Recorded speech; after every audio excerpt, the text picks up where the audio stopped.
Good evening from Tali Bowling Center. It is time for third International Hammer Challenge Top 4 TV Finals. There will be two semifinals and the winners will meet in the finals. And alongside me, there's a commentator, Robert Smith, a seasoned PBA veteran. Welcome, Robert. Posse, thank you for having me here. Thank you. What are your expectations? What's going to happen during these top 4 TV finals? I think you're going to see a couple different ways to attack it on this. It looks like there's a couple guys that are going after it with the urethane, and then there's a couple guys that are going to go after it with some bigger asymmetrical equipment and being a little bit more inside. They're going to try to float the middle a little bit to the break point, whereas the guys with the urethane look like they're going to try to trap it a little bit more in front of them and try to keep their lines a little bit more direct. Which one, urethane or reactive, is going to be, in the end, the prevailing one? Based upon what I've seen all week, it looks like the urethanes look okay at the beginning, and then they kind of get a little tricky through the fronts. But the guys that could hook the ball with the resins early looked really good, but then as the lane transitioned down the lane, things got a little squirrely on the back end. So it's going to be very interesting to see who can actually tackle the back end or the break point when they get towards the later parts of the game. And obviously, the interesting thing is always, even though we try to imagine what's going to happen, we never know for sure what's going to happen. So let's go and see what's going to happen. First semifinal features Nicholas Carter versus Alex Joki, and the other semifinal after the first one is Juho Rissanen and Petteri Salonen. And now we are ready to start our first semifinal, Nicholas Carter and Alex Joki. Players did have that 10-minute practice before the semifinals, and you were watching, Robert. How did they play? What's your impression? Which of the lanes, 31 or 32, is going to be in the end the trickier one? Oh, this one's a little interesting because the right lane, 32, looked like it definitely picked up a little bit earlier. The left lane, definitely a little tighter. So I would imagine everybody's going to be a little bit more inside or tighter with their break points on 31, 32. They might be able to bounce it out a little bit more right. Okay, so it remains to be seen what's going to happen. Nicholas Carter, first frame. Uh-oh. And as you can see, that ball really held its line. So, yeah, 31's definitely playing tighter. Yeah, it certainly looked that it was going to straight to the nose, but it still held to a 4-pin hit. I don't know if the approaches were a problem or something.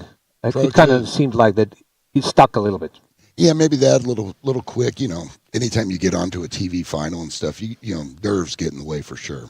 And there's always that carpet behind the approaches, which actually create friction. Yeah, the carpet will definitely make you stick a little more. It is fair for Nicholas.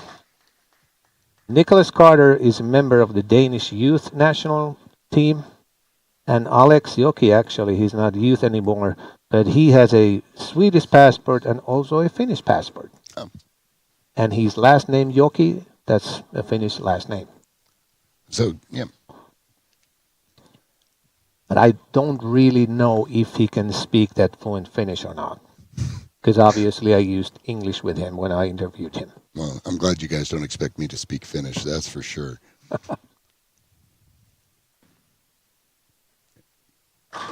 Good shot there, good shot there. Yeah, you can see the break point on the right lane on 32 is definitely a little bit more to the right.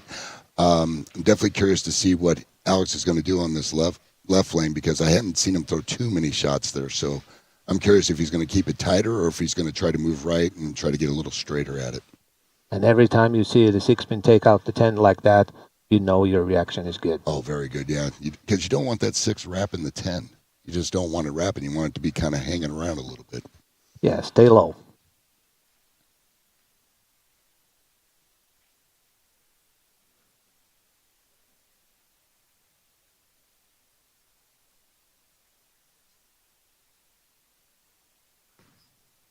Oh, that's a little wide. Yeah, there it is. You can see that left lane is definitely tighter on the. If you miss right on that left lane, it's not going to read. It's just going to fly off and do that. And most likely, it's not going to get any better during the semifinals and finals. I didn't see it getting much better as you pulled along either. So yeah, I'd be curious to see how they're going to attack it. I could honestly see maybe he's going to try to throw a urethane on the right lane. He might try to go to a big reactive ball on the left lane. Could it be a factor that the higher seed gets to choose who goes first, that they are going to pick that the 10th frame is on 32? I would assume that the guys made that decision coming in. Yeah. That remains to be seen. Oh, good cover. Yeah, that was okay.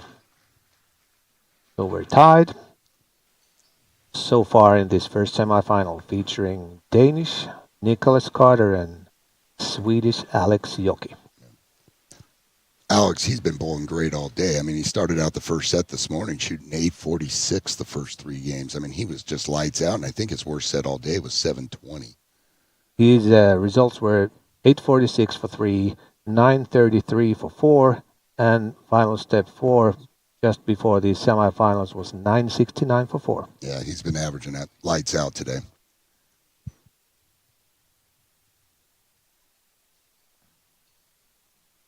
That's in. Yep, there you go. These lanes are definitely they're unique. They're different. Left to the right lane is definitely different. Yeah, it remains to be seen because most likely in the second semifinal where Finns Petri Salonen and Johan Rissanen meet, they are both going to use reactive. And since both of these players are using urethane, it might get tricky. I would expect them to be a little ugly this whole match. We may see some lower scores than we saw all day today. So that means make your spares. Make your spares. Oh, all right. And that is exactly what Nicholas does in the second frame. Yeah, you can definitely see Nicholas is having some issues with the footing. I think it might be just a little bit of nerves. I think he just needs to kind of catch his breath for a second, and just, execute the tempo that he's trying to picture in his head. And I remember when I was playing, every time the carpet was there, try to remember not drag your left leg along the carpet because it creates electricity and friction. Yeah. Just like how it's hard to tell you. And plus with it raining today, it's a little bit muggier, so it might be a little bit more humidity on the carpet. So there's a lot of reasons that could be sticking.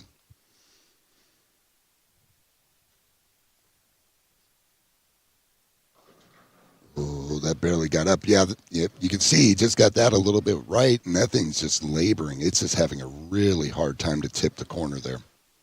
Yeah, Nicholas Carter, he played Jonas Jähi in the round of 8, and I thought his reaction was perfect. And when the transition happened, he just took like 4 or 5 boards to the left and nothing changed. But so far, what we've seen these first 3 frames, that's not going to happen. You need to really execute to make a strike. And talking with a few people here today about this pair, you can definitely tell that the topography is definitely going to be in play on this one. But make your spares, fill the frames. That's all you can do. Yeah, Nicholas stays clean for the first 3 frames, and Alex Joki is up by 3. Nicholas has got an interesting little style in his spares. I just saw that he actually keeps his eyes up almost like he's looking at the pin, and then right at the last minute he brings his eyes back down to like where he's looking. But that same thing is not happening with the first ball? I didn't notice that, but we're going to find out. We're going to find out. I'm going to take a look. Yeah, I just saw that. So it's the beauty of it. Everybody's a little different.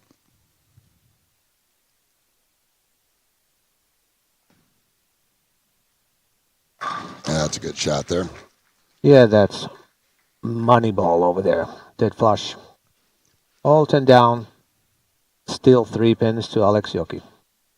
But about that aiming, I remember, and obviously you know the name Paul Moore. Mm-hmm. I always thought that he was looking at the foul line. But based on his scores, obviously that wasn't the case. But that's the way it looked like. Yeah, I mean, there's a couple guys that did that. I know Wes Malott used to do that. He'd bring his eyes straight down, and by the time he got ready to release the ball, I think he was looking at his toes. So, yeah. But okay, Big Wes's scores were always good, so obviously that works. Yeah. Alex Joki in the 4th frame. Oh, there you go. Oh, tripped the 4. Yeah, a little lucky. But you need luck on this tough pattern, on this tough pair. That Alex is up by 13 after 4 frames. Yeah, you can definitely see Alex has got his break point probably about 3 boards left on 31 than he does on 32. Yeah. Now let's see if Nicholas can actually just, slow down, throw a good shot, get himself back in the match here. And we also have to remember that Nicholas is still a youth category player. So he doesn't have that much experience compared to Alex, who is not old him either, but still a much more experienced player. Yeah.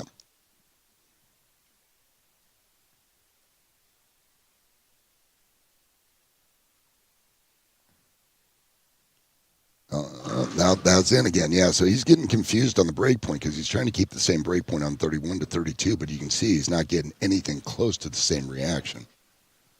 And this time leaving a baby split, making a spare becomes a little bit harder. I left my fair share of 310s this week.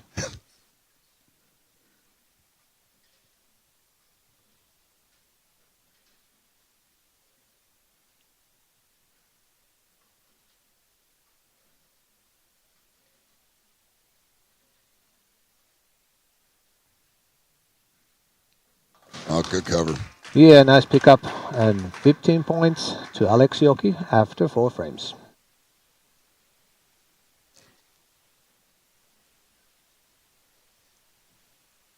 Nicholas is actually hooking his spare shot a little.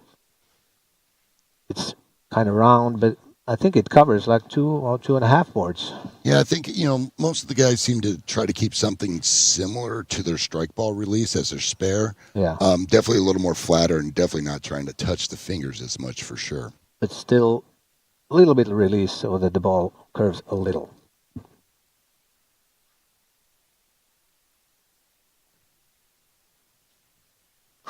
Oh, good move. You can see he moved his feet left a little bit too, brought his target more inside through the arrows to keep that break point tight on the left lane. Yeah, the whole line was tighter, a little bit more to the left. Perfect strike for him. Stays 15 to Alex Yoki. Yep. And Nicholas definitely does that. Look at that. If you saw his eyes, he's actually a couple steps in. He brings his eyes back up to make sure he's knowing where he's going, and then he brings it back down again. So very interesting. But a lot of the good professionals that I remember, we used to let our eyes wander and move as we went through our approach. We didn't always make them fixed. Yeah, lots of differences between good bowlers. Oh, good shot again. Good shot. Yeah, Alex Yoki is doing what Alex Yoki has been doing the whole day. Yeah, what is he averaging? Like 250 almost today? Well, he played 11 games. I can actually calculate it on the fly.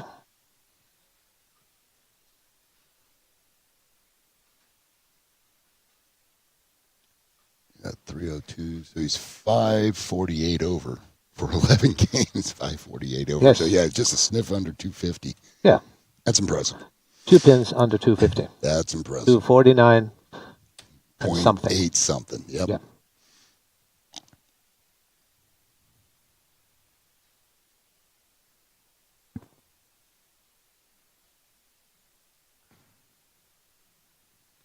Yeah. Alex is looking good. I mean, he's got those break points dialed down real nice. Yeah, dead flush for the last 3 frames. And now his lead is up to 35.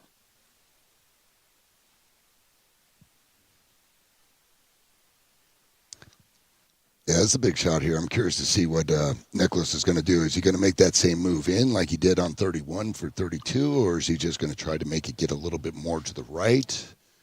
We'll see what he does here. And even though it's still only 6th frame, but I would consider this to be a must-track situation. Oh, this is huge, yeah, because if he doesn't get this one, he's going to be down 45, maybe 55 by the time it's a couple frames in.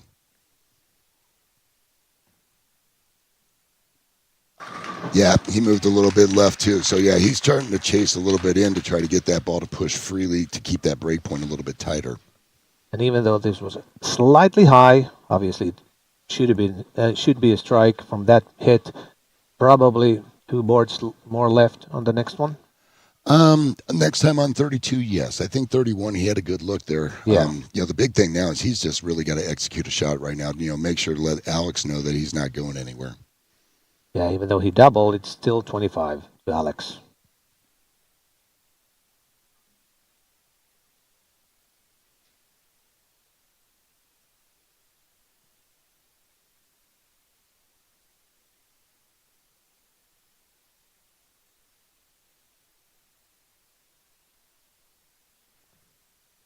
Oh, it's got to get up. Oh, it did. Oh, bad break. Good shot there, though. Yeah, but every time you miss it a little bit to the right, that ringing 10 is always going to haunt you. Yeah, it's the one bad thing about this game. I mean, you miss a half board right on the break point. That means you're a half board right on the pins, and now that 6-pin's going to hit a little bit different. Yep. And that happens. So 26 is the difference to Alex Yoki. And like you said, by the time Nicholas comes back to the lanes, it could be 46, and that would mean game over. All right, cover the spare still. Yeah, you can definitely see he's still having some issues with those approaches being a little tacky.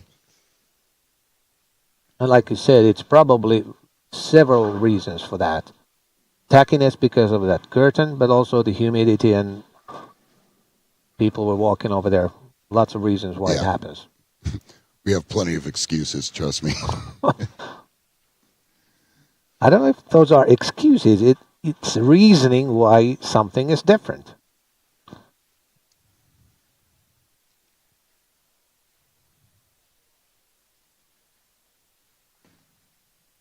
Oh, that's wide. Oh.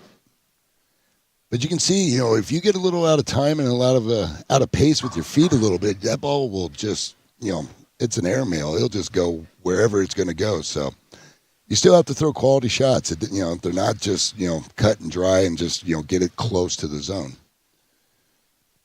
And with that miss, he loses count. So it's reduced to 22. And I don't see this spare being 100% sure. Yeah, I don't want to shoot this. The only time I went Brooklyn was because when I missed. But if I was trying to play Brooklyn, this could be a little scary. But he's been solid all day, so I do expect him to make this. Yep, textbook. That was solid, yeah. So 22 after 7 frames. Both players are working on a spare.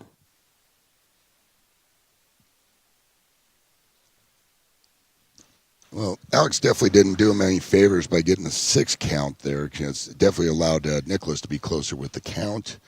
But yeah, 26 and 22, huge difference. Yes.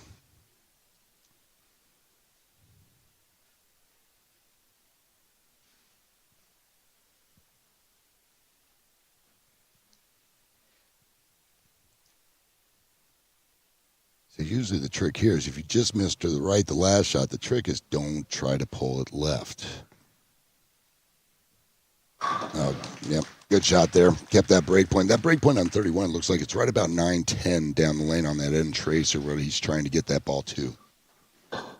Into my eye, I think that might have been a little bit too much left what he was trying, but it held nicely. Yeah, well, some of the other pairs, like, if he did it on 32 in that zone, that thing was definitely going to go left. But 31 being, as tight as it is down lane, that you might be able to get away with it a little bit more on 31. Yeah, that was a solid hit. So that gives the player the knowledge that I can do that. It's a little bit to the left. All right, this is a huge strike here.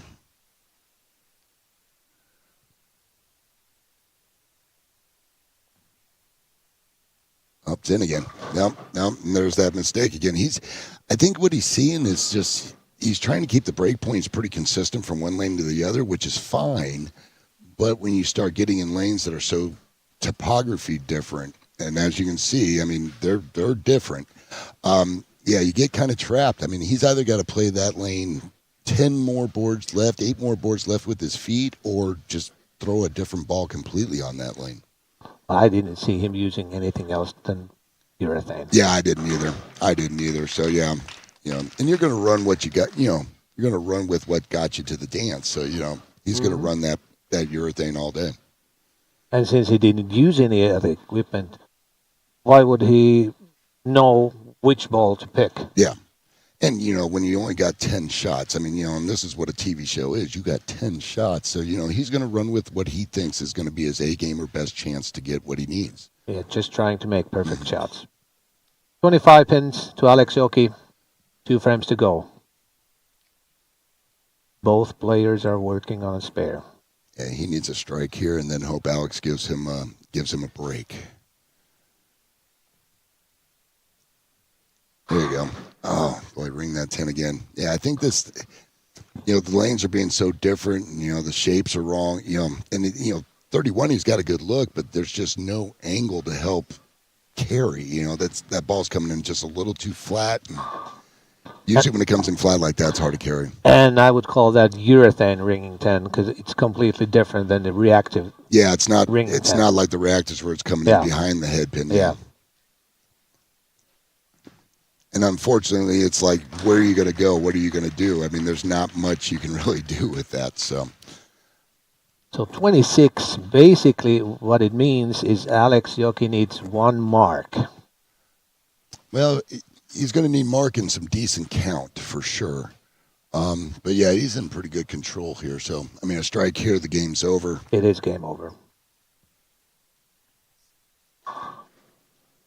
Because we trust that he will get 8 altogether in the 10th with 2 shots. I can't imagine him throwing another 6 count like he did last time on this lane now.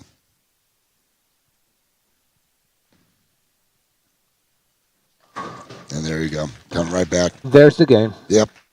Alex Yoki is going to win semifinal number 1, and he's going to advance to the final, where he will be evading the winner of the other semifinal, which will feature Petri Salonen and Juho Rissanen.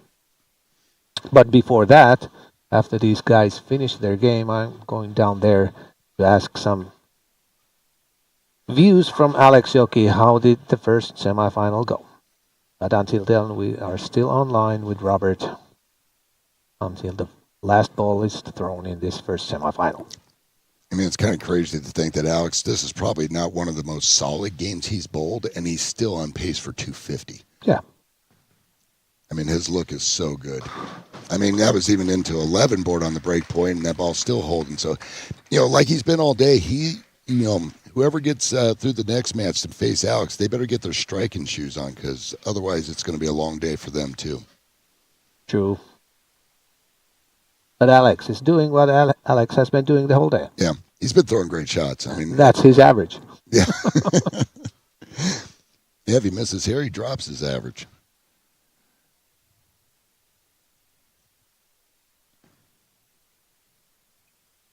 Oh, and he got that one wide. I'm curious if he switched balls or maybe if he softened up his speed a little bit. It looked like he might have softened his speed up just a touch to give that ball time to come around. I don't see another purple on the rack, so it's same ball. I think he slowed it down, yeah. Yeah, the same ball.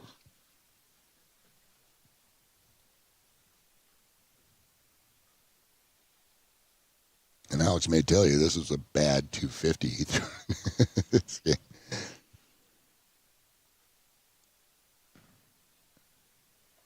Oh, no, okay. That was a tester there just to see if it'd come back, but... So Alex Yoki shoots, is it 253?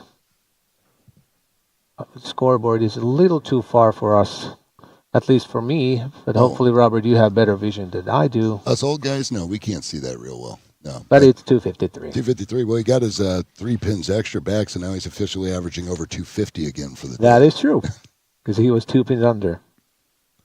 But amazing. No, but for Nicholas, I mean, he had a great week. He bowled really good today. I mean, I think, just unfortunately, he picked the hottest bowler all day in the first match in the semi. So, yeah, you can see now he's got his feet under him. He's throwing good shots. But, of course, at that point.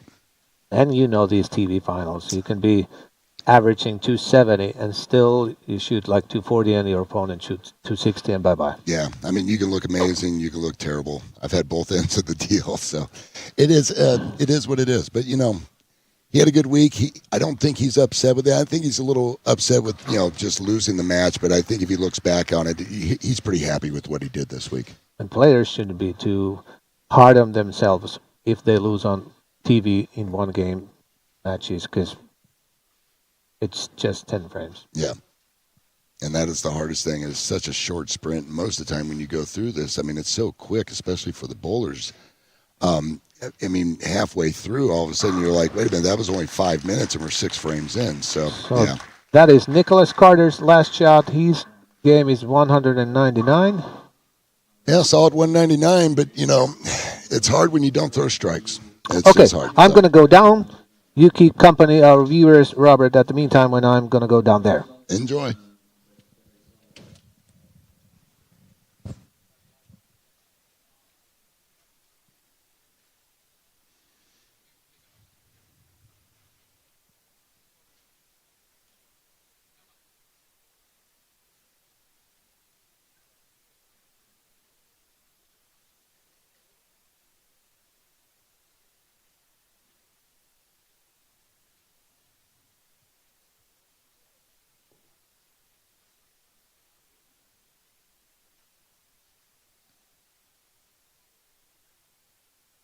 Alex Joki, you won the first semifinal against Nicholas Carter. And once again, you shot over 253. And we actually calculated your daily average. Now you officially average over 250 for the day. What are your feelings now? That's amazing. Really good. I have a good confidence now. So I'm happy. What about the final pair? Seeing any differences between the lanes? Yeah, but I don't want to share too much. Okay. But yeah. So you can share those after the final game. But obviously, we are feeling confident before the finals, and doesn't matter who you're facing in the final.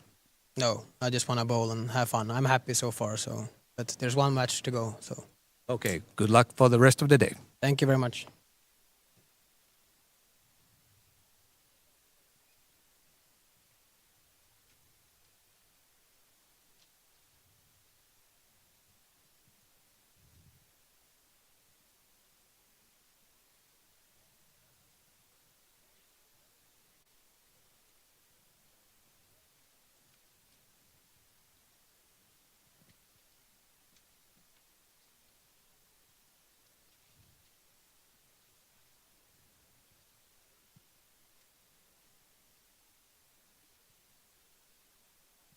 So Alex Joki was feeling confident, but he didn't want to share the differences between the lanes. I wouldn't share it either. I mean, he's had such an advantage over everybody all day. I mean, there's no reason to give any information. So, but the next match coming up, these guys are throwing reactive, I think. So, I mean, it's definitely different tactic. The other guys are looking for a little bit more easier push down the lane and trying to get it recover.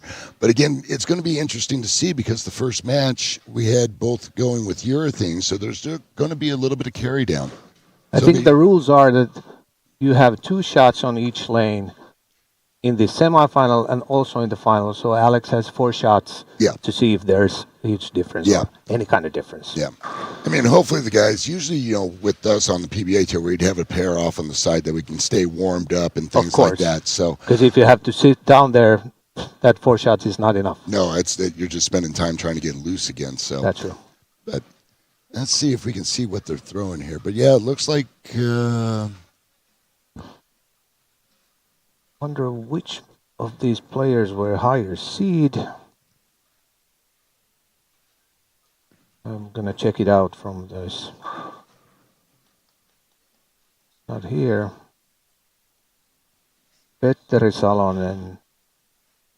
Actually, I think he was from the B final. So Juho Rissanen is the higher seed. Okay. So he gets to choose the playing order.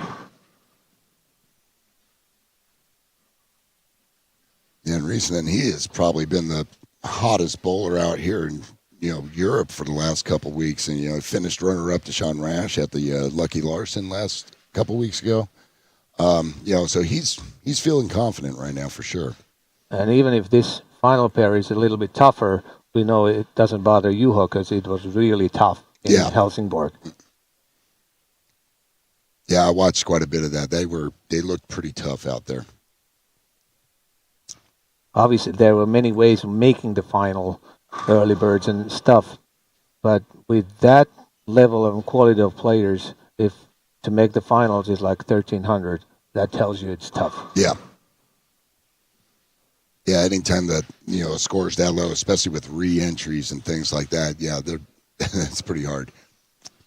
I believe the cut score here, what was the cut score here this week? It was 13. I have the results somewhere here. 1308 or something. 1369 was the 41st, and those B finals, those extra categories, those are the seniors 1125, the standards 1267, and youths 1122. Yep. But the main figure is that A final was top 41, 1369.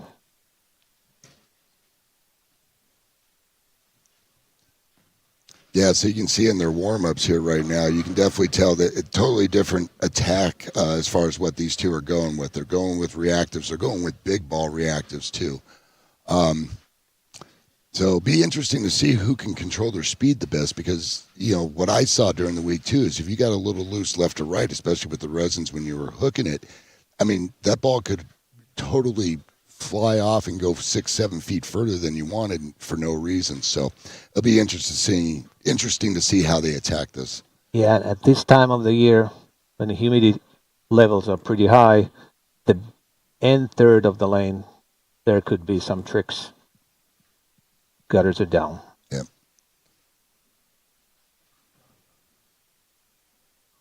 So it looks like, if those angles are right, Petteri Salonen will be starting on lane 31. Yeah, which makes sense. I think the guys, if they have the choice, they're going to pick to finish on 32 just because there's more hook, more friction on it.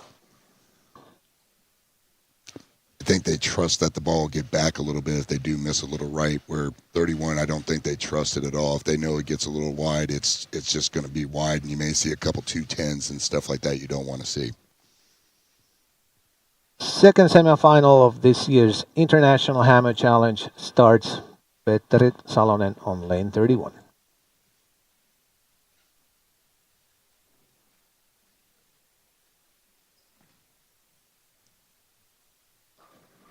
Oh, what a terrible break to start out there.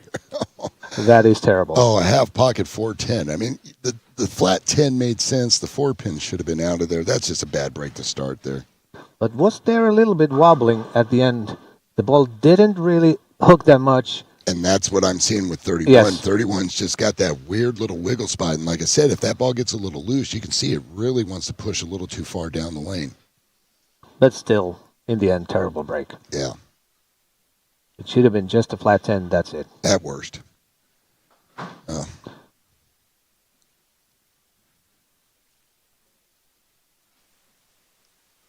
Since we can't see that far that well, I'm actually going to keep the scores over here.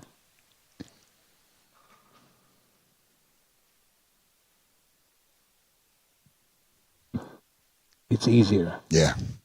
Because the first match, I kept the difference in my head. You can see he's got a little more surface on his bowling ball, too. Oh, I don't think that was quite as good a shot as he thought, but good start. Yeah, it held, actually, in the end. But that's probably because of the surface. Yeah, it looked like he kind of cut that short a little bit. But, you know, when you're throwing it good, you can get away with this stuff. I mean, he's seeing the lane really good right now. So, you know, you should get away with a few, you know, minor mistakes in your form. And when you're consistent with your speed and entry angles and stuff, you get away with those. Yep.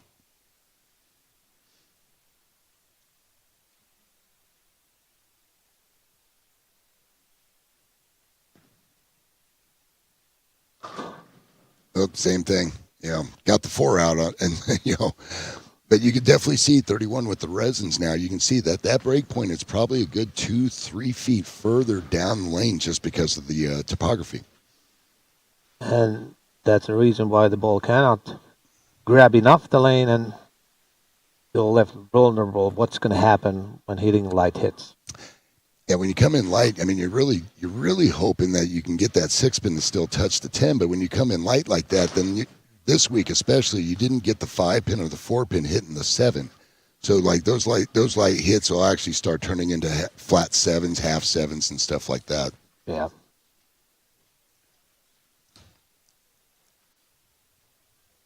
And really those flat 7s, because most of the people don't use that term flat 7, but I think when the ball doesn't grab the lane at all and it hits it light and you leave 7, that's a flat 7. Yeah, I mean, there's two different kinds. You know, in the States we call it the half 7 or the blower 7, where the headpin goes back across. And blower but the half 7. 7 is one where it's you know, the 5-pin's laying on the deck still. Yeah.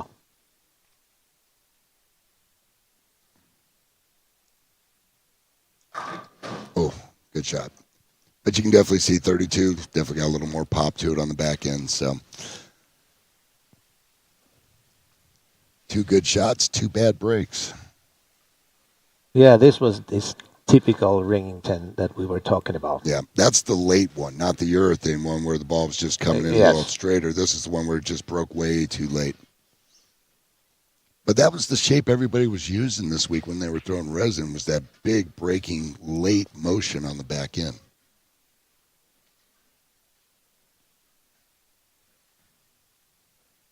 Easy spare for Petteri. So it is 11 pins to Juho after 2 frames.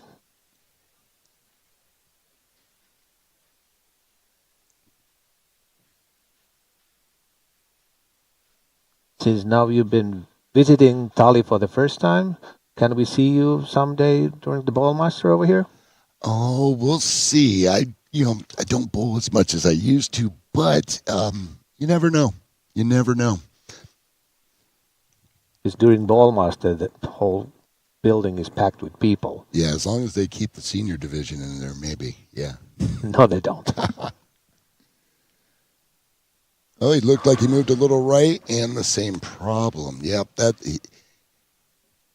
he's going to have to figure out something to get that ball to try to pick up a little bit sooner and face up. I mean, it's just, the ball looks maybe it got a little shiny over the course of the day, and it's just kind of losing its teeth a little bit. But you can see it right now, his reaction, that ball's breaking just so late. And the way he's coming to that light hit, it doesn't look like it's a percentage shot to carry. You could see 10 pins or 7 pins. It's not looking good. Yeah, and when you come in that late on it, you're throwing the 3-pin straight back, so that means you're catching the 6 a little too skinny. And that 6, if you catch it skinny, it just doesn't have that speed or punch to get it to bounce off the kickboard. Yep, he's staring at another ball. I think he's ready to maybe make a ball change here on his next time up. Yeah, and Petteri had several options during the week. 3 or 4 different reactives that he used during the tournament. So much different compared to those urethane bowlers. Yeah.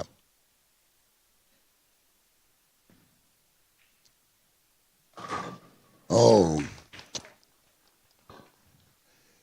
Yeah, it looked like he got it quick with his feet. You can see he's just kind of he's kind of got the same issue a little bit as Nicholas did in the first match, where his feet are just a little out of whack, and you just see his balance isn't good when he gets to the bottom there. And I think this whole line was 2 boards to the left. Yep, but that's a good thing to see, because if you missed a little left and you got that ball to push and come in lighter, okay, at least now you might have a little bit of room. So. And like we talked, you has been so consistent with his speed and entry angle and axis rotation. That's why you create room. Yep.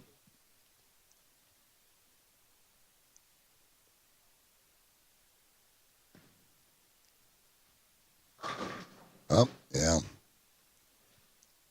They've got a decent line to it, but yeah, that ball's just breaking so late. Yeah, they're going to have to figure out something here. Either I don't see Juho changing bowling balls per se, but I bet you he might get a touch softer with his next couple shots.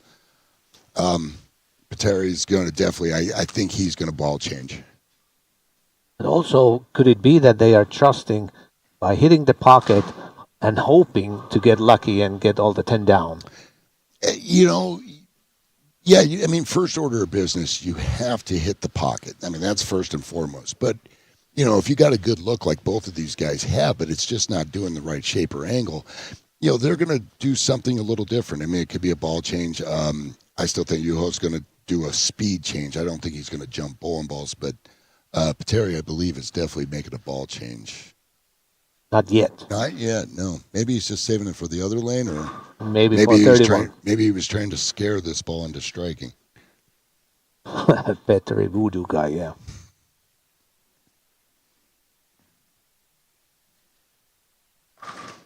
Ooh, well, high, but he got that ball to face up better, so. Yeah, it's definitely 32 is good, and 31 is the trickier one. And the one who figures it first is probably going to win the match. And you can definitely see why the higher seeds are definitely choosing to finish on that right lane. Some people don't like to finish last, but if your best lane is the one that makes you finish last in a match, you're going to take that more times than not. And you have to do that. Yeah, you have to. If you don't, then you're mentally screwed already. Yeah, because you definitely don't want to finish on the lane that you're struggling on, or don't have as good a look per se. After 4 frames, Juho is leading by 12. Yep. Strike here knocks it back down to 2.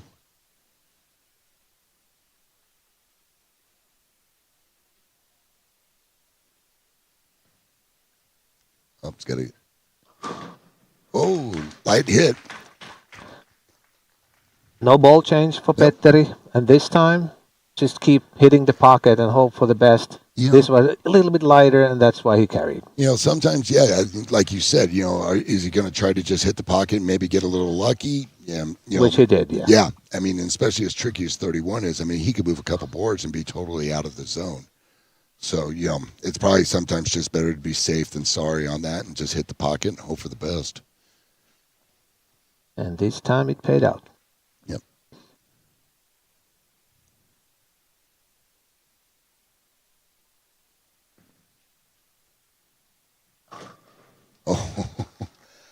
Oh, okay, so this is what I saw all week.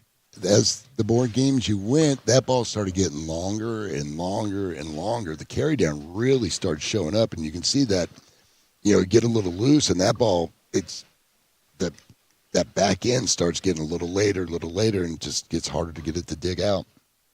That break point was probably wide, 2.5 boards to the right. Yeah, it was wide for sure. Yeah. And I was actually surprised to see that it recovered. Yeah, that tended to be the 210 lead. Yes. Yep.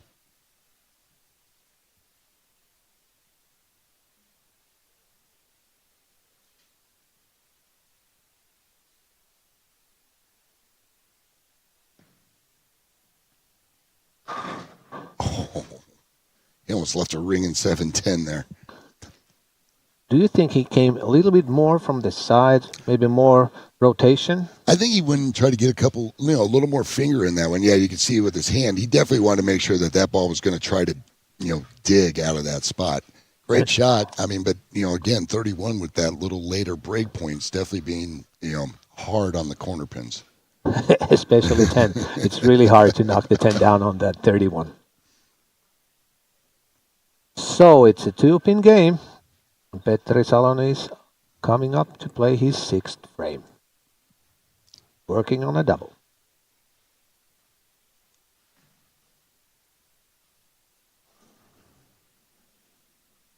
Nope, no ball change. He's going to stay with that same one. And definitely, why would he change on 32? Yeah. Percentages are pretty good for Petri at the moment to make the third strike and move ahead.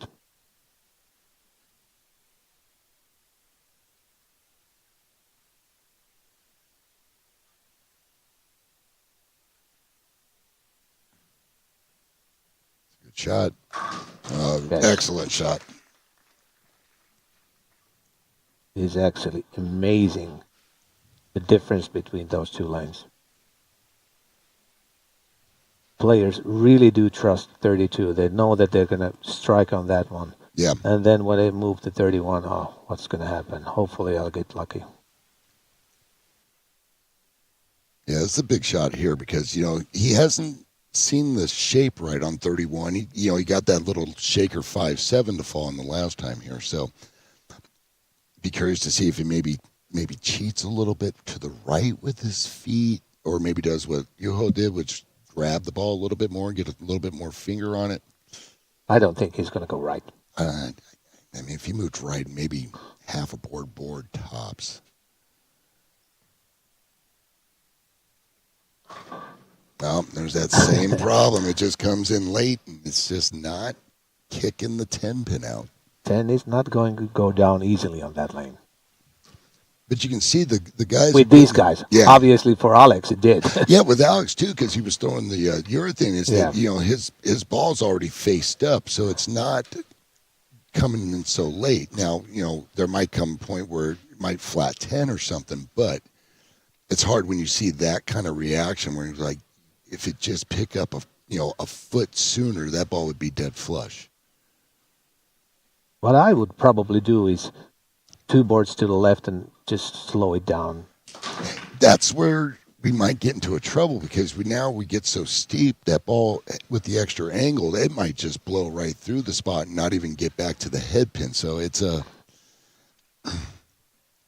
hard move. I mean, I maybe would have ball changed on the left lane if I was him, kept the other one on the right, but if he doesn't have an alternative. If he doesn't have an alternative or doesn't trust it, where are you going to go?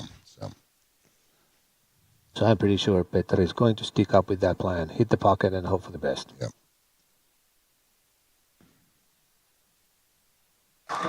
Good old 32. No problems there. Dead flush. Yeah, going for the Dutch one. It's going to be whoever figures out the left lane.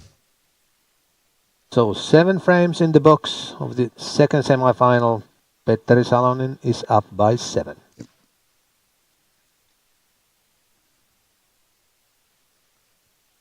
I think he's going to try to do the same thing he did last time, where he's going to try to catch those fingers a little bit more, just make sure it's trying to dig out of the spot. I think so too.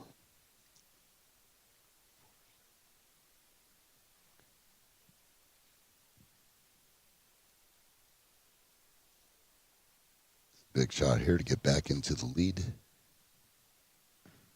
Oh yeah, he grabbed it more. You can see it. Oh, 4-pin. Oh. So 4 strikes on the right-hand lane and 4 nines on the left-hand lane for Juho so far through 8 frames. And there's nothing more frustrating than having late 10-pin, ring 10-pin, 4-pin. Yeah. Because now you're like, do I move left? Do I stay where I'm at? Do I try to back off grabbing the ball? It just... And the way Juho balls hits the pins, you hardly ever see it trip the 4 with that kind of shot. Yeah. It's always going to be that 4-pin.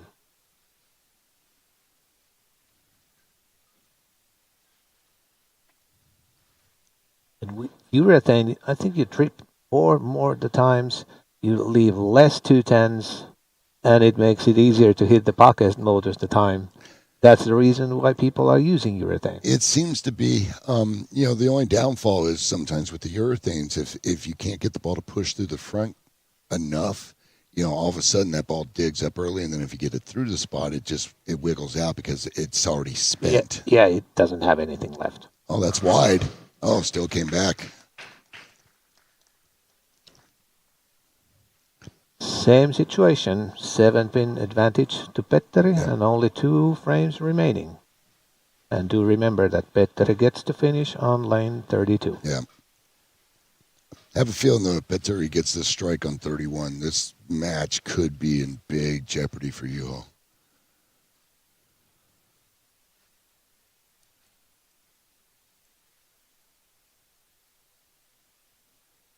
Yeah, since Petteri is also a senior, although he is 50 in December, but he's a seasoned veteran. He knows all the tricks. Oh, yeah. I know that it's not going to go into his head. No, you can definitely see he's very stoic. He looks confident in what he's doing.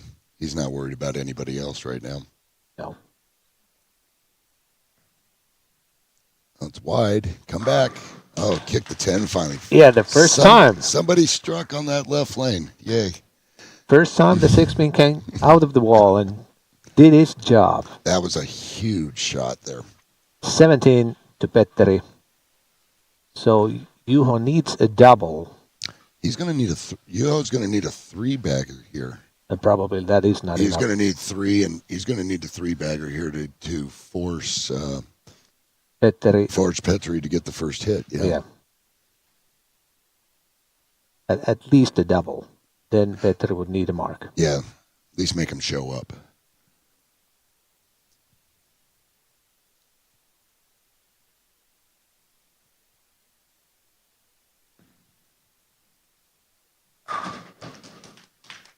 Nothing new there. I think if the guys had their choice, they'd just bowl on 32 and not even worry about 31 anymore.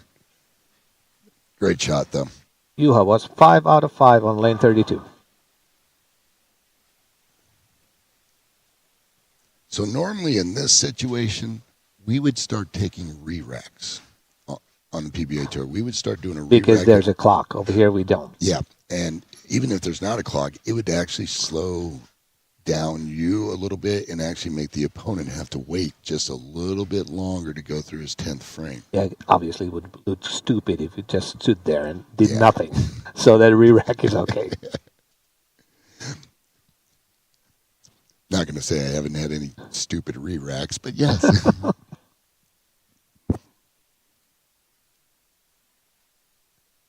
He's got to have this one. Oh, and boy. It's one of the better Dutch 200s I've seen in a while. There's nothing you can do about it. There's nothing you can do about it. So now if Juho makes a spare and strike, that's a Dutch 200. Petteri can empty and he can lose 6 pins. Yeah, Petteri, if he goes Dutch 200, Petteri just needs 6 on 8. the first ball. 8. Because 8. Oh, my math is terrible. Yeah. You're right. If it's 8-0, it's going to be 201. But in any case, I'm pretty confident Petteri is not going to do that Yeah. on lane 32. So this fill ball is not that important in my mind, but of course, you want to do that strike and any kind of pressure. And, you and can. in this situation, every time, all the time, you know darn well that since this doesn't count, he's out of wood, basically, you know this ball is going to strike. Most of the time, yeah. Almost every time, all the time. No. No. And I lied to you. Yeah. That's amazing. Poor Juho. He had 5 10 pins and a 4 pin on that left lane. Yeah. 199 for Juho Rissanen. 5 strikes on 32 and not a single strike on 31. I mean, he can't be mad at himself. He threw 10 really good shots. He just, sometimes the carry gods are not in your favor. Yeah. At least good enough shots. Yes. And the difference in this match, Petteri with that light hit on 31 with that 5-7 going down late. Yep. Oh. Well, there's 6, so. That actually makes it interesting. Maybe there was a reason I had to say 6. Because now 3. He needs 3. Yeah, if it gets 2, it's a tie. And especially with that sleeper behind the 2 pin. I mean, there's no guarantee he's going to hit that pin if he hits the right side. So it could be a tie. That's not what I was expecting out of that shot. Especially knowing that all you needed to do was 8. You figured it'd be relaxed to throw a good shot. Instead, and then 1 with the spare set. But now he needs 3. Yep.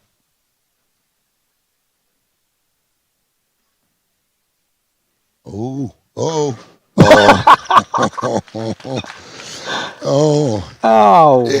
and it was so easy to do that, but he got away with that one. I mean, that was definitely what we were talking about, getting that sleeper. That could have easily just took the 1-2 and been done. Easily, that's crazy. So. But in the end, Petteri Salonen prevails, 201 against Juho Rissanen, 199. I'm going to go down there and ask Petteri's opinion what happened in the 10th frame.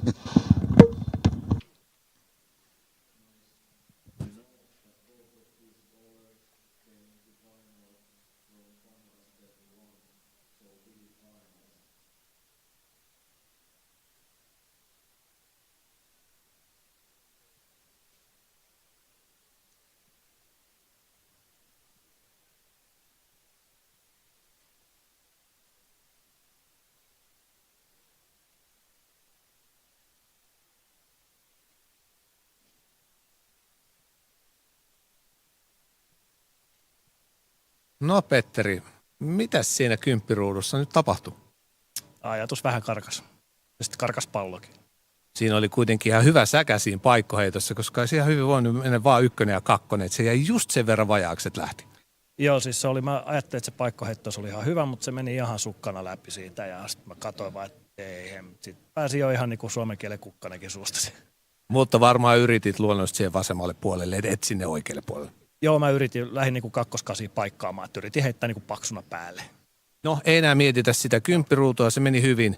Hirveä ero tuossa rataparissa. 3-1, kun siellä on vähän outoa siellä perällä, niin eihän siinä saa millään hyvää reaktioa.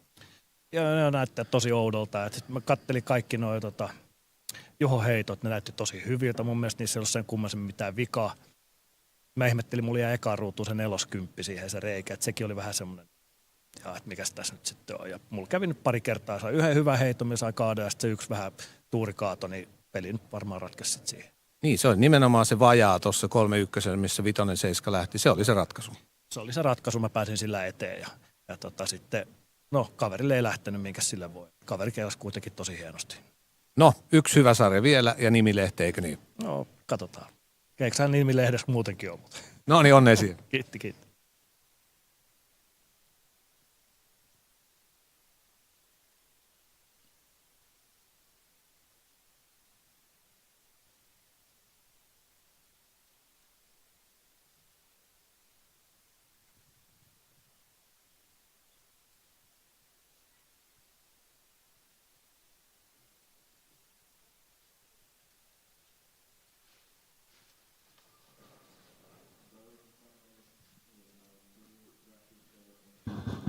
Yeah, that was Petteri saying. First, I asked him about the 10th frame.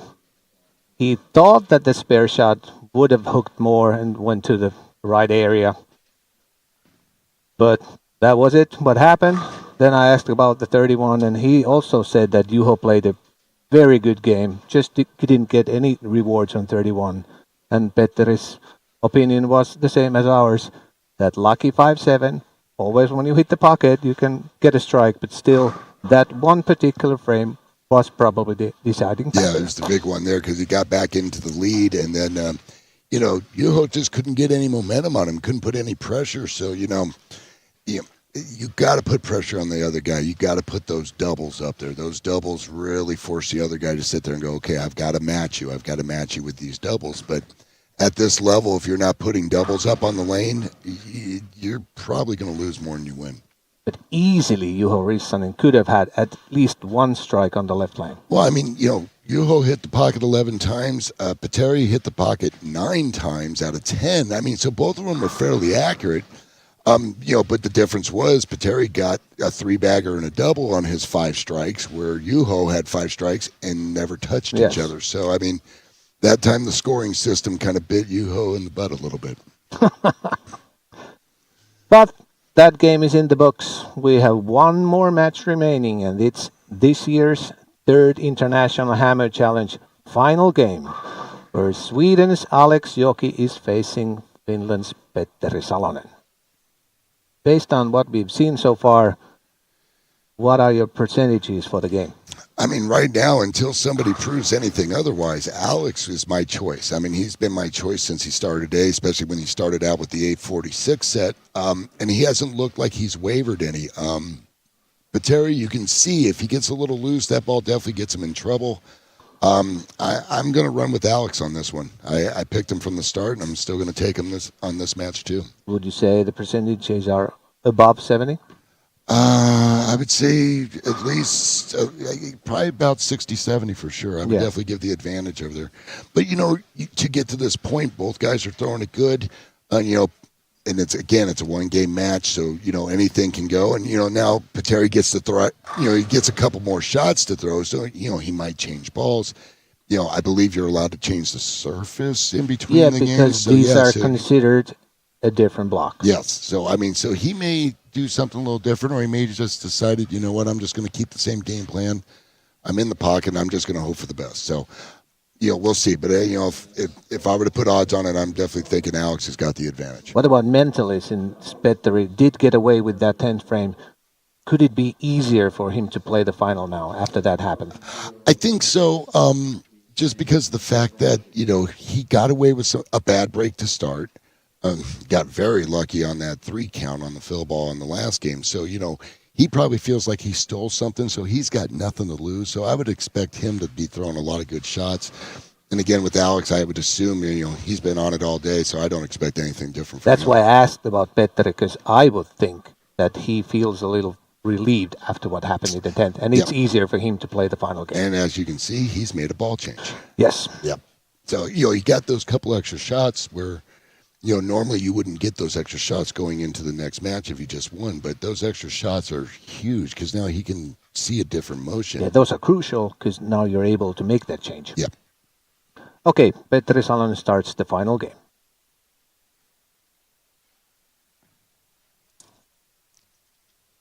Oh, yeah, big difference there. He definitely made a ball change, went to a stronger ball, much more shell on it, and you can see that ball picked up nice and definitely earlier than the other one was. And even though he left the 4-pin, I would assume just go a couple of more left, open up a little, works fine for him. Yeah, border 2 left. I mean, but the good thing on that one there was that ball didn't try to go long on him. It actually read up earlier in the pattern, so that's confident. I mean, that's good to see there. Yeah, even though he left that 4-pin, I think he feels okay after that shot.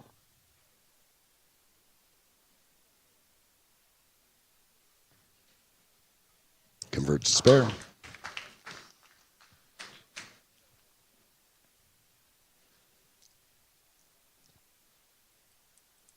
It'll be interesting to see if Alex has moved his feet or changed his angle a little bit from match 1 to now. But I don't think he's going to do much different. I think he's just going to attack it the same way. Yeah, and how they played the other semifinal, I don't think it really affected that much of Alex's lines. Yeah, they were much more left off their hand than Alex's. Oh, in. Oh, trip it. Oh, Hit the pin at the wrong time. yeah. I think that head pin would have got it if a pin didn't get in the way on the when the pin was trying to come back over. Yeah. But that shot in general wasn't the best of Alex. Oh yeah, that 3-pin would have got over there, but something clipped it on the way over and stopped it. Otherwise, he would have got a good break there. But he missed it inside, so he's probably pretty happy with that. Just a 4-pin. But that just tells you how much room he has over there. Yeah, I mean, he'd probably tell you he missed about 3 boards in on that one. Yes.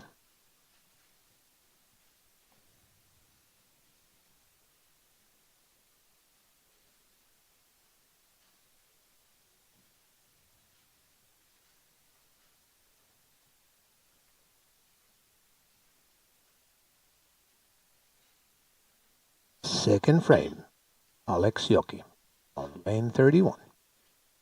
Both started with spares.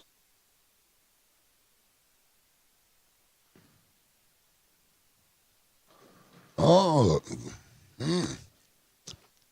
that looked good off his hand, but you could see that ball wiggled out. And this, again, is what I've seen as the games go along. Those break points start getting tighter and a little bit more squirrely.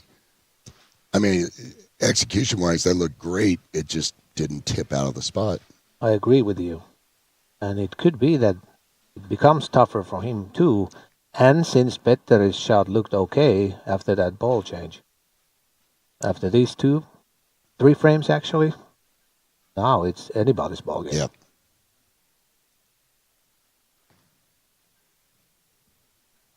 Oh, it's always dangerous. Don't chop that 2-5. Yeah, don't hook it. Yeah. It's when you got to remember that the game is still carom, so you're trying to make sure that angles are right off your hand, giving yourself the best percentage to make the spare. And unfortunately, when you try to hook at a 2-5 or a 3-6 or something, the chances to chop it are much bigger than what they normally would be. Go left, go straight with your plastic. Yeah, when I leave a 2-5, I'm trying to throw it straight up the 5th arrow and try not to chop it as much as I would coming at it from the Even right. though you aim to the middle of it, and sometimes you hit it. Well, if I hit the middle on it, it's probably accidental that I hit my target. So that makes sense. Nope. Petri actually does that quite often. Yeah. Well, with it being so quiet in the finals and stuff too. I mean, you could hear anything. I mean, they could have even heard us for a second. That's true. And just made a weird noise. Something wasn't right.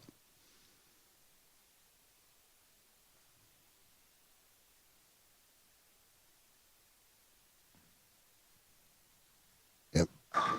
So yeah, he's throwing 2 different balls now. Yeah. He made a ball change on 31. And why would he change on 32? Because it's working okay. Yeah, I mean, he was batting almost 100 outside of that bad shot with the washout. But yeah, otherwise, he's got a great look. And once again, we see the 6-pin act like it should. There's definitely no need to change. Yeah. Yeah, 31, though, you can definitely see. I mean, whoever's going to figure out that lane is going to win. And this is interesting. See what's going to happen. If he's going to move that 2 boards to the left. Let's see, he's got his feet down. Yeah, he might have moved about a board or so.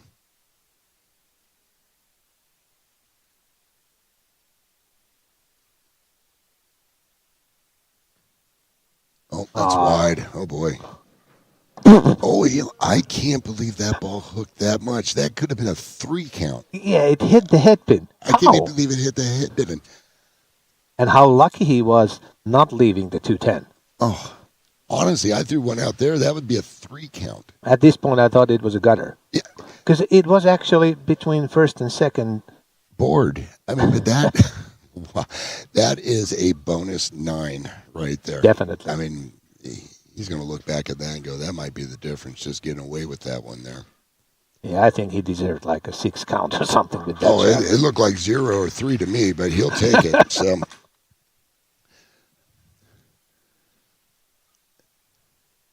Or maybe he's going for that same spot, reduce the speed a little bit.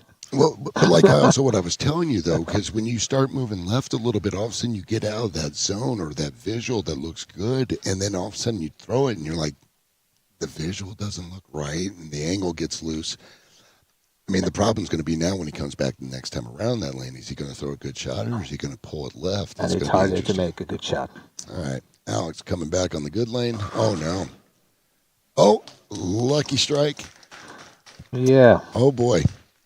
But did that ball read way too early, or was it a bad shot? It looked like it read pretty early. Yeah, it looked good there, and then you could see it picked up about good 4 or 5 feet sooner and just took off. So I'm wondering if he's starting to see the burnt fronts from the resin bowling balls that went on the match before, so now he may not have that push that he was getting before when he missed a little in. Last time on 31, he left at 2.5 and chopped it. Let's see what happens. I would imagine he's just going to get around this more. He's just going to catch it a little bit more. Yeah, you can see he got around that ball a little bit better. Good shot there. Yeah. But you got to take it again. Make those strikes count. If you get a lucky strike, you got to make them count, and he did. Yeah, he really took advantage of that rollover strike by striking it perfectly in the fourth frame. So now it's 3-pin lead to Petteri Salonen. Yeah, Petri's got to be a little careful. Last 4 shots, 2 of them he's actually missed dead right on everything. So I mean, wash out, and then that very lucky 2-pin he left. So something's up with his feet, his timing. Hopefully he keeps that pace down a little bit to make sure he's get that good projection to the break point. And in bowling, it's weird. You can shoot like 50 good ones, then you miss one, and for some reason you miss 2 more. Yeah, the wheels will just fall off sometimes. Yeah, that looks good. Should tip. Yeah. Good shot. Keeps the pace. Still 3 pins to Petteri. Yeah, everybody's happy on 32, but once you get to 31 again. Yeah, this is going to be the make or break shot coming up here. You're going to see if Petteri's actually going to get himself back under control and throw some good quality shots, or if he's going to try to compensate for the bad shot he threw by overdoing what he's been doing. And with that ball, I see there's a chance if he misses inside big 4 or something. Yeah, because that ball is definitely much more aggressive in the front of the lane. So yeah, if he gets a little cute inside, that ball could just take off on him.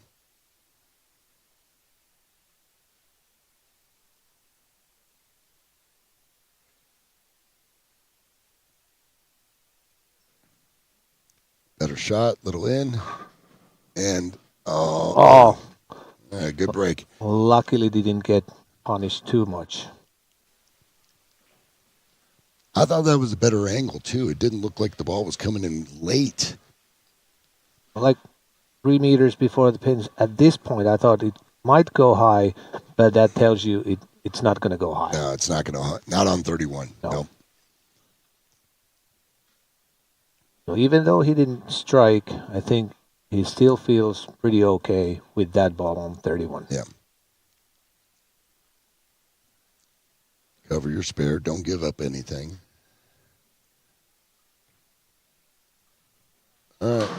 And with that ball, I still see that there's more chances of striking with hits like that.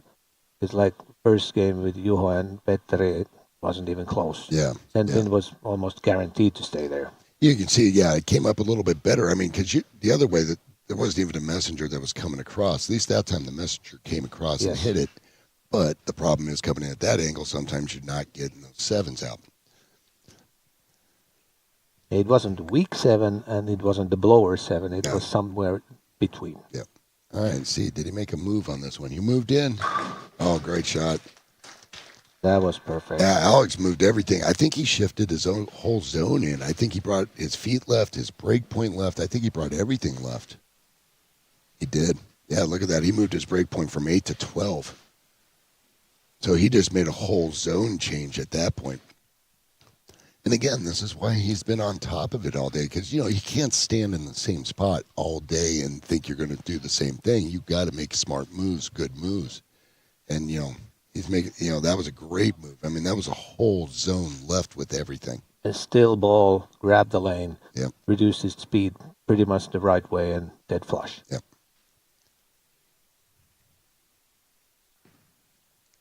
That's too inside. far in. That's too far in. Yeah. That was a poor shot. Yeah. Again, he's trying to make that ball. He's trying to get his hand around it on that lane to make sure it digs out of the spot. But the downfall is when you do that, you have a tendency to pull left. You could see his face like. Yeah, he's like after the ball. just pulled right over. We call it chicken wing. Just get that elbow out. In Finland, it's called kahva. 3, 6, 10, not the easiest ones. I don't like shooting them. Of course, I don't like shooting any spares, but yeah. But actually, in the past, when not those times that I practice, I always practice 3, 6, 10 Oh, with my good spare cover. shots. Yeah. Yeah, good cover. Alex is up by 4. Petteri is coming up to the 6th frame.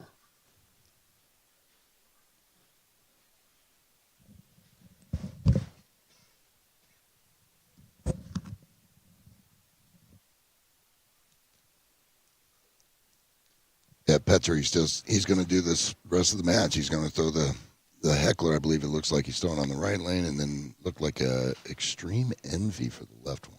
Yeah, extreme envy on the left one. And once again, Petteri gets to finish on 32, although the last time out, it didn't go that well. But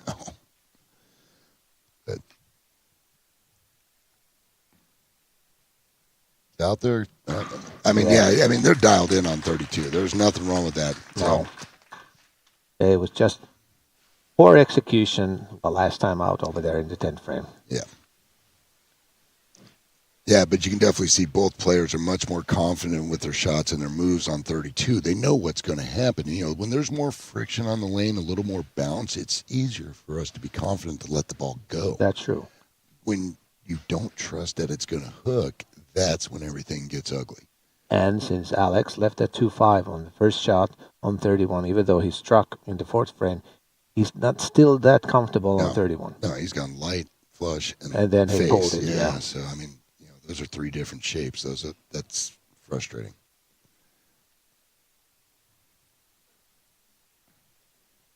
Looks good.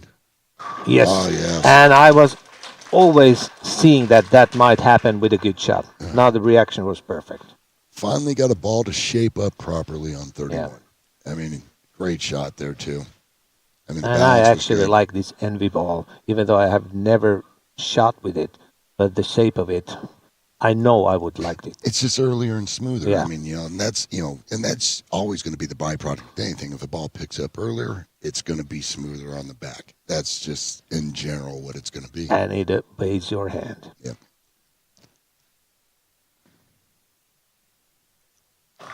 Oh no. Yeah. So now all of a sudden he's definitely in that zone where if that shot actually got a little wide. I think this missed about 2 boards right on the break point, but you can see when he got a little right, it actually because grabbed at that early. point it looked good, but Yep. it grabbed too much and took too much. It's a one downfall sometimes when you get into those urethanes a little bit, that you start migrating in a touch and you start getting into all the track and the burnt up fronts from the resin bowling balls. All of a sudden now again, that ball is not going to push the same way twice through the front.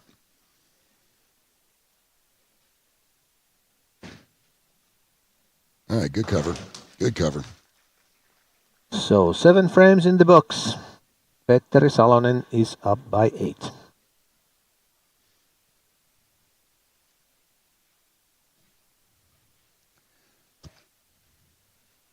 Yeah, Alex is going to have to really bunker down and really execute some good shots here. He's been a little suspect the last 2. I think the last one was good. He just missed a little wide. And I think he knows that just don't throw it outside. Keep it straighter and he'll be fine on 32. Yeah. Trick is the 31. This is the one where he's just going to have to be a shot maker and just throw a good shot. I don't think he can move his feet anywhere. Oh, there you go. Good shot. Like that. Yeah. If you throw a good shot on 31, we know it's going to hold. It's going to hold its line if you miss just a touch in. But if you throw a good one, yeah, you can see on that one, he didn't try to grab that at all. He just got it there. Yeah. Although it was a touch high, small signs of in number 4. Yeah. But still, next time out over there, just maybe a little bit faster, the same line, and he'll be fine. Yeah, it's hard to nitpick when you only miss by an inch 45 feet away. I mean, it's such a small miss from so far, and it's, but sometimes that's enough. Petteri Salonen, 8th frame. Back on his good lane.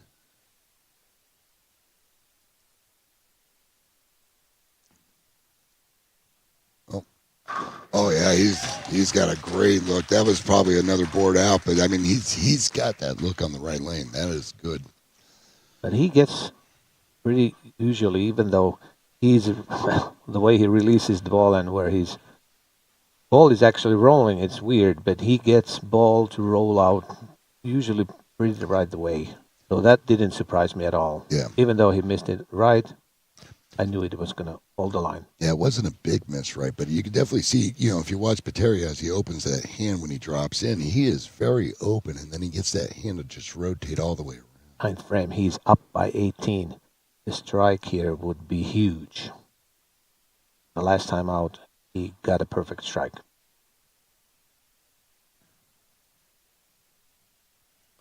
Oh, excellent Yes. shot. Excellent shot. Yeah, I think I was a little surprised the match before he didn't make that ball change, but, you could definitely see he is now comfortable with that good ball change, and he doesn't have to throw any more shots on that lane.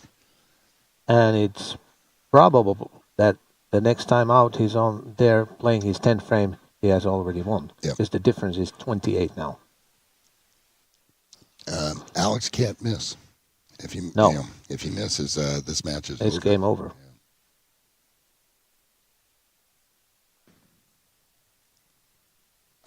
All right, great Well, shot. he didn't Yeah, miss. Great shot.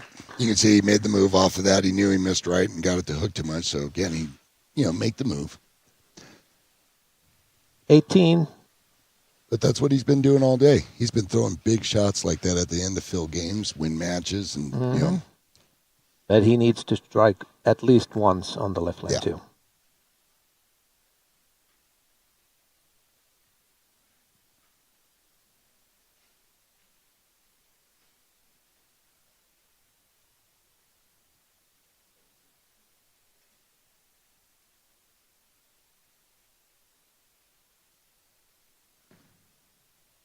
looks good.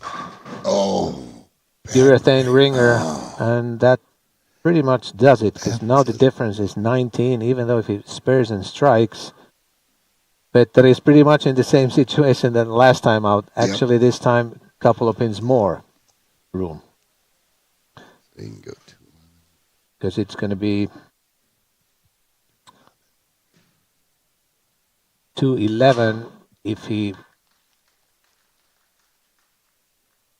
makes a strike with his fill ball, and Petteri is 30 over.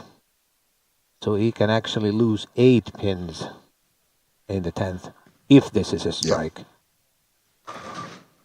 Yep. Well, it is. Alex Joki gets 211. I think it's the same thing. He needs 8 on the first ball to shut him out. Actually, 7 is enough. 7 would be a tie. this Yeah, time. then just pick up 1. I can't imagine him doing the same thing No. as the last match. I would assume this ball is going to be in play. Yeah, in Definitely pocket, gonna if something stays there, it's going to be enough anyways. Kind of feel bad for Alex a little bit. I mean, he bowled so good today, but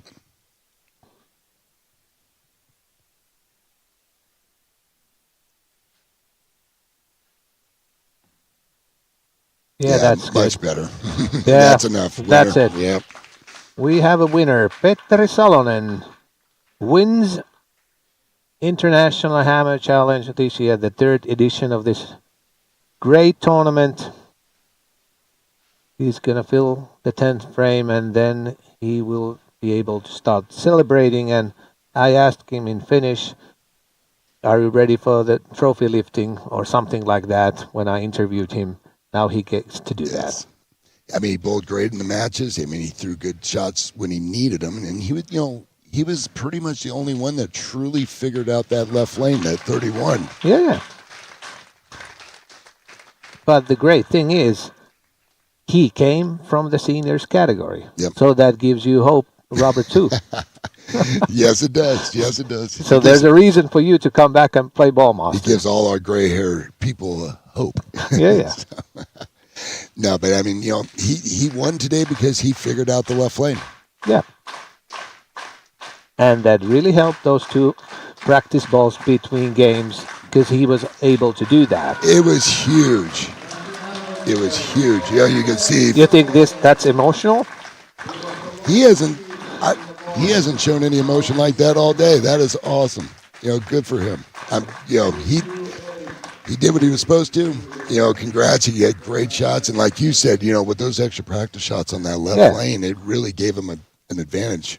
Even though he had a hunch probably that might work, it's still so hard to make that decision inside the game. Yeah, but with two balls, because you know already what the other ball does, this is working just the way I figured it out. So he was able to make that change. And you can't let the guys like this get two practice shots on that. If you give us two shots, we'll figure out by the third one. And he did what he did, and great bowling by his That's true. I'll go down there, interview Petteri, but then I come back over here and we finish this stream together when I come back. All right.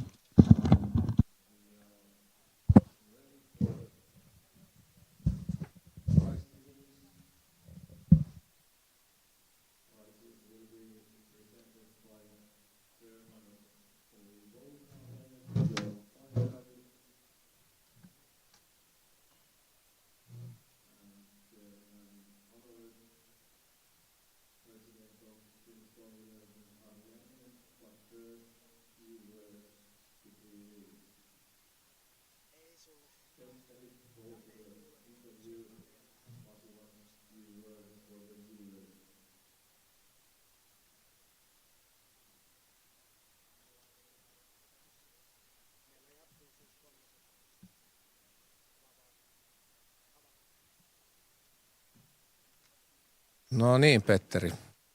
Näytät olevan vähän liikuttunutkin. No, on kyllä liikuttunut. Tämä oli tämmöinen ensimmäinen iso rahavoitto. Aikaisemmin ollut vaan kakkosen. Onhan se ihan mieletöntä, koska sä oot kuitenkin seniorikategoriasta jo. Mun mielestä se tekee vielä tästä vähän isompaa, eikö sustakin? No joo, kyllä, mutta eihän mä oon vielä ihan 50-kään. Että nyt tietysti seniorina tänne vertavuotavana tästä voitan tästä. Toki sä heität kyllä ihan tommosia junnujen tuloksia näköjään, kun pokaaleita pukkaa, mutta no, mäkään osaan nyt oikein kysyä mitään ihmeempää, niin kerro vapaasti omin sanoin kaikkea, mitä on päässä nyt.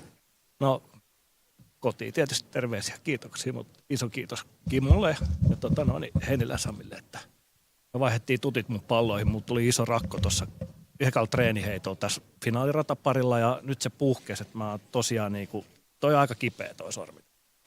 Heittäminen on tosi vaikeaa. Mutta ei se niin isompaa, että se on siis rakkula, joka puhkesi. Se puhkesi, sieltä tulee verta, mutta mä tunsin, kun tuossa se seiskapaikka oli täällä vasemman radalla, niin siinä se puhkesi. Mä tunsin, kun tirskahti. Mä kilpailujohtajat pysyivät vähän paperia, että mä sotke palloja, koska sittenhän se lipsahtaa, jos se on märkä se. Kyllä. Mä luulin itse asiassa, että sä jo etupellossa otit vähän sieltä paperia, että sit kyyneliä pystyt pyyhkimään, mutta se olikin siis tosta vaan kiinni. Vähän paperia, että pyyhitään noiden junnujen nenät tuossa. No, ruvetaan jakaa palkintoja ja nautiskele tästä voitosta ja onneksi olkoon vielä kerran. Kiitos.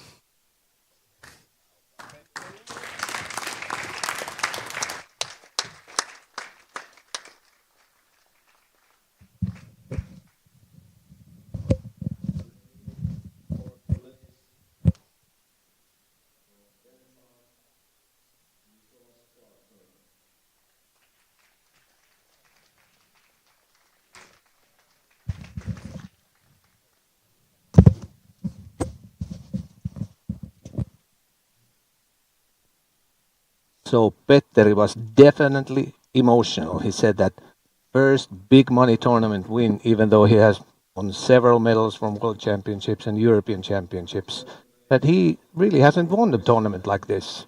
He was really emotional. Well, yeah, I mean, if this is your first big win, I mean, I remember my first big win. I mean, I was emotional. I mean, it's important, and you put so much effort into it in your brain and, your focus on that. And then when you finally get to relax, it's quite emotional. Yeah, and it was nice to see. And also, I got some info. He had a blister in his ring finger, which popped, blew out on that spare, on that 7-pin. And it started bleeding. So obviously it wasn't that easy to go into the 10th when your finger is wow. bleeding. He popped a blood blister on that. Oh Yeah. my gosh, yeah. Yeah, So, it was all bloody. that's impressive because you start worrying about that. I mean, if it's bleeding, the finger could slip out. Yeah. I mean, all sorts of stuff. So I mean, that is tremendous focus.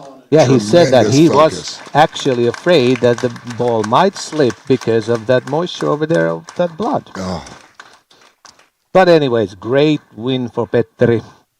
But don't go away. We still have that 300 extra roll-off between Alex Joki and Pyry Puharinen. And the stake in that competition is 2,000 euros. Yep.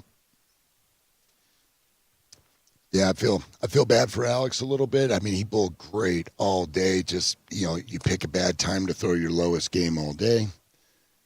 Which is always in the final. Which it's bittersweet at that point. But he has nothing to be disappointed about. He bowled wonderful the whole day. Yeah, and then hopefully he'll recover and takes out that 300 extra.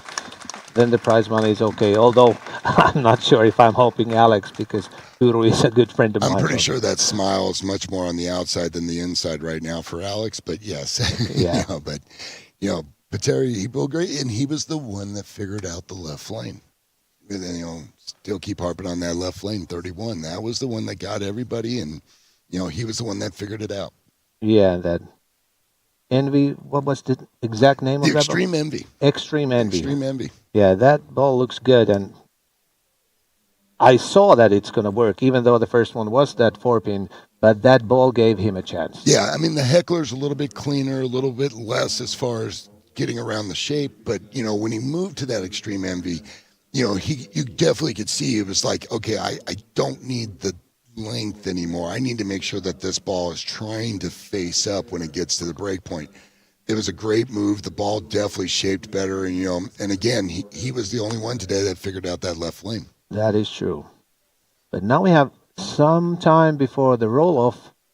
In general, if you summarize this year's International Hammer Challenge, obviously it was your first time over here. How would you describe about the organization, how the machines worked?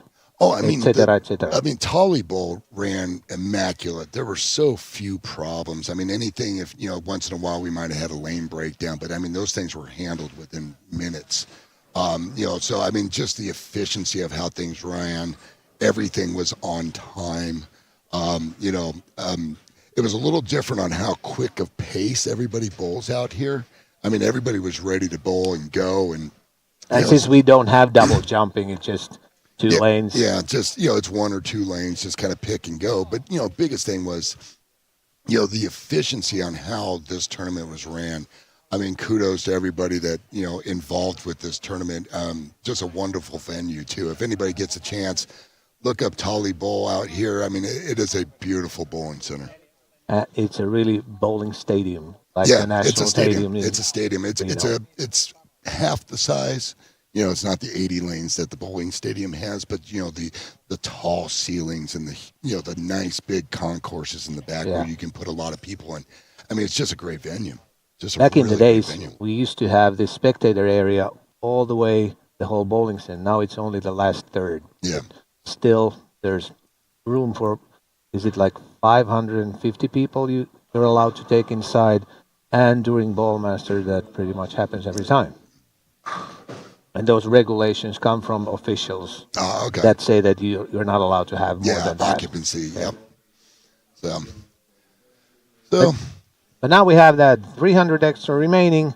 I'm not so sure how many practice shots. I think they get 10 minutes again. Okay. Yeah, because I don't think Pyry threw any shots at all, even practice or warm up down there. I think he's just kind of sitting around waiting, and then he'll just take his 10 minutes. Yeah, and trusting that 10 minutes is enough. All right, so what's the format on this one? One ball roll off. One ball roll off. So you get 10 minutes and then one ball. Yeah. All right, interesting. This year's Ballmaster tournament, it had 19 players entering the 300 extra. Because in that tournament, in total, was it 22 or 3 that made 300?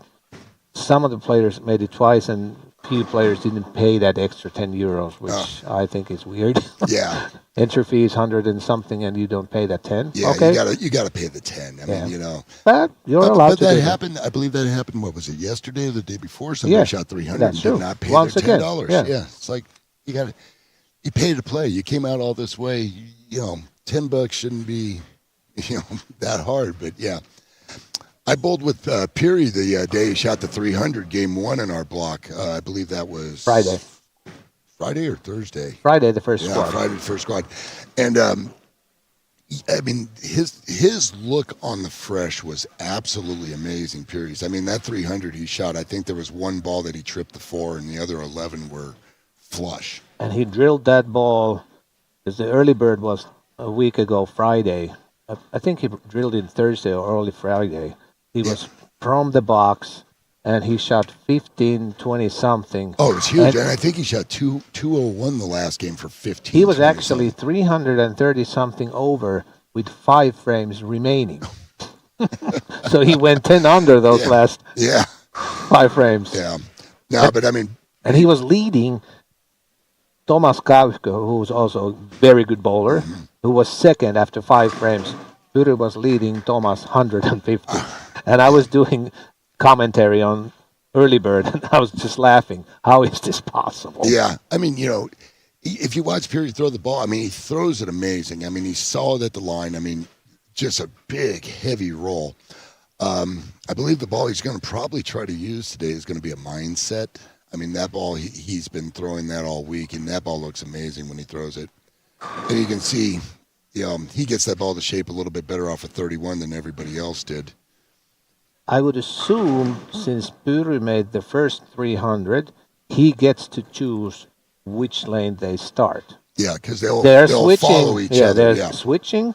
But if they start on 32 and both strike, then they go back to 31. But I think Pyry gets to choose the playing order and the starting lane. Yeah, and if I'm him, I would probably pick 31. Just because I don't think Alex has a good look on that one. First or second? But then, and I would actually go first. Just put the pressure on him. Yes. Just, you got one shot. So let's see what happens. Yeah. It's always fun on the roll-offs. The weird thing in this year's tournament was there was not a single roll-off during final steps. No. The only tie I saw was between Emma Palermo and, I can't think. A male bowler, I can't remember who. Right. And because the rules say, and in a case of tie, the women loses because of those handicaps. Yeah, right. So I would say next time if you come in, make the handicap 7.5 or 8. But I can see what the match play on that. But that was the only tie. Yeah. And last year, I remember there were like almost 10 roll-offs. Yeah. And one of the roll-offs were a classic one. They played on there 27-28. Henry Laine was the other player, Finnish bowler, and I can't remember, was it Karsten Hansen or whoever it was. They actually struck 7 times, and then Henry Laine struck for the 8th time, and his opponent left something. Oh, jeez. That was epic. Oh. And that roll-off, it took like 12, 13 minutes. Oh, that's a long time for a roll-off, yeah. Yeah, I had fun with the little, the over-under 250 that we had the other day. That was fun because I didn't have a game over 250 this week, so I got to play the low ball. Low ball, yeah. Oh, yeah. So, with me and my ball speed, I was actually surprised I made it to the second round. So, I got one on the first shot, which was great, and then the next one I barely hit the 6 pin and got 7 pins like I always do. That's why I never play low ball, because I can still shoot like 140 and still be a pretty good Yeah. I remember 250, no 250 extra final low ball. There were 2 players remaining, and the other player guttered. So the second player went up, just light hit on 3 pin, and what he left was only the head pin. Oh, jeez. But he won because the other guy had guttered. Well, on low ball, you win 9-10. That's awesome. And it was a light hit on 3, and it almost all the pins rolled.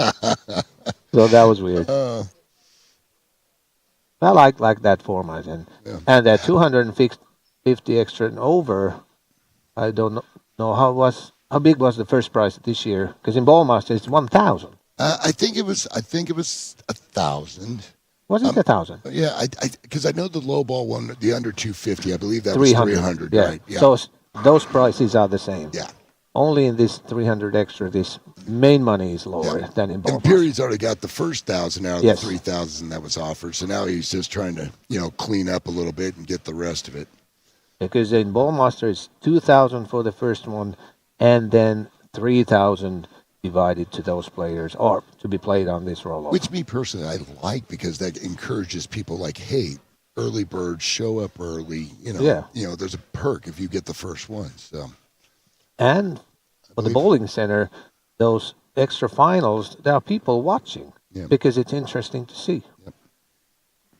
I believe we're going here. No, we I haven't started I yet. would think Jukka would make the announcement that we're starting now. I still think he's going to start on the left lane. I think he's going to pick the left lane.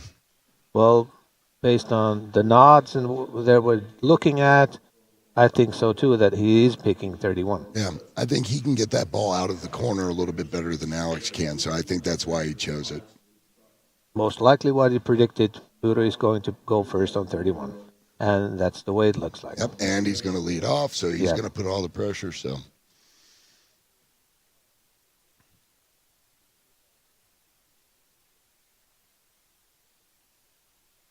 Yeah, hopefully everybody enjoys this. This is fun, just a little side action thing, but there's a little money involved. In Ballmaster, like I said, 19 players entered this one. Oh gosh, that would have been amazing. Can't That would have remember. been awesome to see a 19-man show. It took like 40 minutes or something, almost an hour. I can't remember. Oh, that's awesome. And we were streaming it with Rauli. It took the whole day. Well, I imagine with 19-300s too, the lanes were a little bit soft. Yes. So I mean, it wasn't like everybody was missing and stuff. I bet you. And they kept striking. Actually, Major Mika won that, and I think it was the 7th round. Oh, jeez. Yep, he's throwing the mindset. Tip. Oh, 8. That's a lot of 8. Yeah. But now 9 is enough for Alex Joki.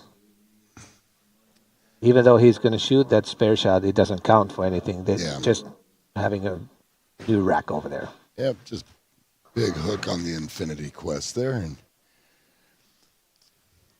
yeah, it's probably not the shot you wanted to throw after 10 minutes of practice. No. But again, it's different when it's practice, and then all of a sudden when it counts, that focus and changes only one a shot. little bit. Yep, and the focus changes a little bit.